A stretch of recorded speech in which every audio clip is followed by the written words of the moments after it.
नमस्कार मंडळी, मी सौ तृप्ती सगुन माणगावकर मनभर रेसिपीमध्ये तुमचं स्वागत करते. आणि आज आपण बघणार आहोत मालवणी स्टाईल बांगडा फ्राय. तर चला आपण बघूया कसा करायचा आहे तो. ते मी आधी बांगड्याला हळद आणि मीठ लावून घेतलंय. ते आता आपण स्वच्छ धुवून घ्यायचं आणि मग त्याला आपण मसाला लावूया. आता आपण बांगड्याला मॅरिनेट करूया. पहिला आपण बांगड्याला छानसं आगळ लावून घ्यायचं आहे, किंवा तुमच्याकडे कोकम असतील तर गरम पाण्यात आधी भिजत घाला आणि मग तसंही करू शकता. आता माझ्याकडे आगळ आहे आणि आमचं स्वतःचं घरचं आहे, एकदंत प्रोडक्ट आमचं आगळ, आणि खूप छान आहे आगळ आमचं.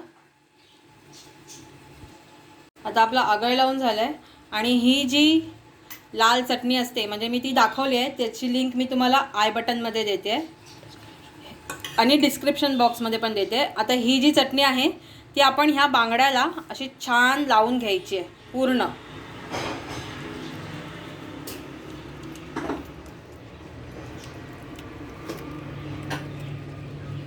ह्याची चटणी आहे ती अशी आतमध्ये बांगड्याच्या पोटात पण करायची. आणि हा बांगडा आहे ना छान भरलेला म्हणजे छान गाभोळा आहे, म्हणजे एकदम गाभोळी बांगडा आहे हा. त्याच्या आतमध्ये गाभोळी आहेत, त्याच्या पोटात पण भरणार होते. बघा कसं भरलं गेलंय, दाबला की कसं बाहेर येते बघा. असं छान भरून ठेवायचं. अर्धा तासासाठी हे आपण ठेवून देणार आहोत. हा जो आपण बांगडा मॅग्नेशन करून ठेवला होता, 1 तास झाले त्याला. मी अर्धा तास सांगितलं होतं पण मी 1 तास ठेवला. तो छान मुरला आहे मसाल्यामध्ये. आता तो आपण रवा आणि तांदळामध्ये घोळून फ्राय करूया. अर्धी छोटी वाटी रवा घेतलाय, छोटी वाटी तांदळाचं पीठ घेतलंय आणि आता आपण ह्याच्यात घालणार आहोत हळद,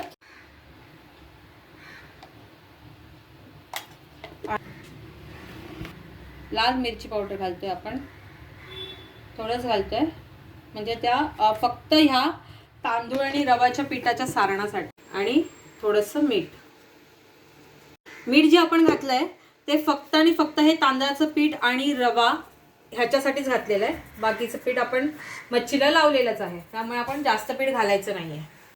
आणि हे आता छान आपण एकत्र करून घेऊया. आणि आता आपण ह्या पिठामध्ये हे बांगडे जे आहेत ते छान घोळवून घेणार आहोत. आता बघा हा बांगडा आपण त्याच्यामध्ये ठेवला, त्याच्यावरती छानसं पीठ लावायचं हे सगळं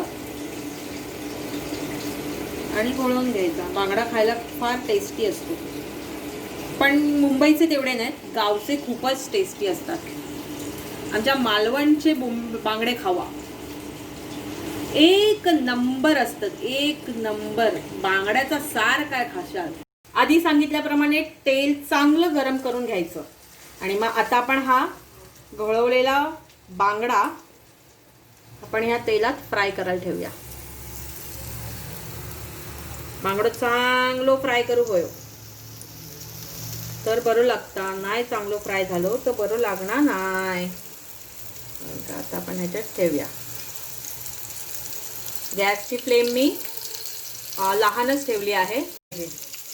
थोडं बांगड्याला फ्राय व्हायला थोडा वेळ लागतो, पण तो आजपर्यंत जर चांगला फ्राय झाला तरच खूप छान लागतो.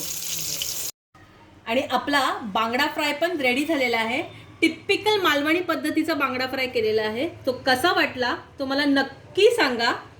लाईक करा, शेअर करा, सबस्क्राईब करा, बेल आयकॉन बटन दाबायला विसरू नका.